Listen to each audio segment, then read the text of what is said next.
सुधी दर्शकों को सप्रेम नमस्कार। आपके लिए प्रस्तुत है कामिका एकादशी व्रत कथा। इस बार कामिका एकादशी का व्रत 31 जुलाई 2024 दिन बुधवार को पड़ रहा है। तो सुनते हैं कामिका एकादशी व्रत कथा। कुंती पुत्र धर्मराज युधिष्ठिर कहने लगे, हे भगवान, आषाढ़ शुक्ला देवशयनी एकादशी तथा चातुर्मास्य व्रत महात्म्य मैंने भली प्रकार से सुना। अब कृपा करके श्रावण कृष्णा एकादशी का क्या नाम है, सो आप विस्तार पूर्वक कहिए। श्री कृष्ण भगवान कहने लगे कि हे युधिष्ठिर, इस एकादशी की कथा को एक समय ब्रह्मा जी ने नारद जी से कहा था, वही मैं तुमसे कहता हूँ। नारद जी ने ब्रह्मा जी से पूछा था, हे पितामह, श्रावण मास के कृष्ण पक्ष की एकादशी की कथा सुनने की मेरी इच्छा है। उसका क्या नाम है, क्या विधि है और उसका महात्म्य क्या है, सो आप कृपा करके मुझसे कहिए।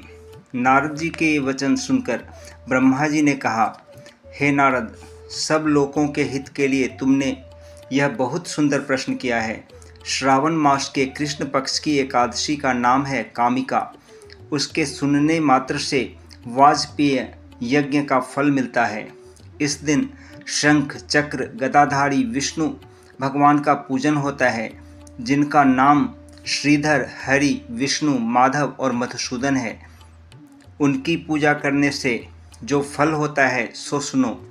जो फल गंगा, काशी, नैमिषारण्य और पुष्कर स्नान का नहीं होता, वह विष्णु भगवान के पूजन से मिलता है। जो फल सूर्य व चंद्र ग्रहण पर कुरुक्षेत्र और काशी में स्नान करने से, वन सहित पृथ्वी का दान करने से, सिंह राशि के बृहस्पति में, गोदावरी और गंडकी नदी में स्नान करने से भी प्राप्त नहीं होता, वह भगवान विष्णु के पूजन से मिलता है। जो मनुष्य श्रावण में भगवान का पूजन करते हैं, उनसे देवता, गंधर्व और सूर्य आदि सब पूजित हो जाते हैं। अतः पापों से डरने वाले मनुष्यों को कामिका एकादशी का व्रत और विष्णु भगवान का पूजन अवश्यमेव करना चाहिए। पाप रूपी कीचड़ में फंसे हुए और संसार रूपी समुद्र में डूबे हुए मनुष्यों को कामिका एकादशी का व्रत और विष्णु भगवान का पूजन अवश्यमेव करना चाहिए। इससे बढ़कर पापों के नाश का कोई और उपाय नहीं है।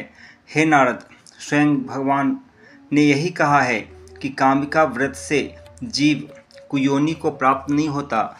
जो मनुष्य इस एकादशी को भक्तिपूर्वक तुलसी दल भगवान को अर्पण करते हैं, वे इस संसार में पापों से दूर ही रहते हैं। श्री विष्णु भगवान रत्न, मोती, मणि तथा आभूषण आदि से इतने प्रसन्न नहीं होते जितने तुलसी दल से होते हैं। तुलसी दल पूजन का फल 4 भार चांदी और 1 भार स्वर्ण के दान के बराबर है। हे नारद, मैं स्वयं भगवान की अति प्रिय तुलसी को सदैव नमस्कार करता हूँ। तुलसी के वृक्ष को सिंचन से मनुष्य की सब यातनाएं नष्ट हो जाती हैं। दर्शन मात्र से सब पाप नष्ट हो जाते हैं और स्पर्श से मनुष्य पवित्र हो जाता है। कामिका एकादशी की रात्रि को दीपदान तथा जागरण के फल का महात्म्य चित्रगुप्त भी नहीं कर सकते।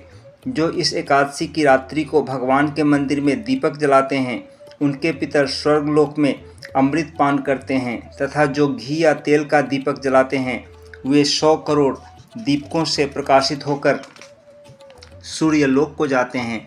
ब्रह्मा जी कहते हैं कि हे नारद, ब्रह्म हत्या तथा भ्रूण हत्या आदि पापों को नष्ट करने वाली इस कामिका एकादशी का व्रत मनुष्य को यत्न के साथ करना चाहिए।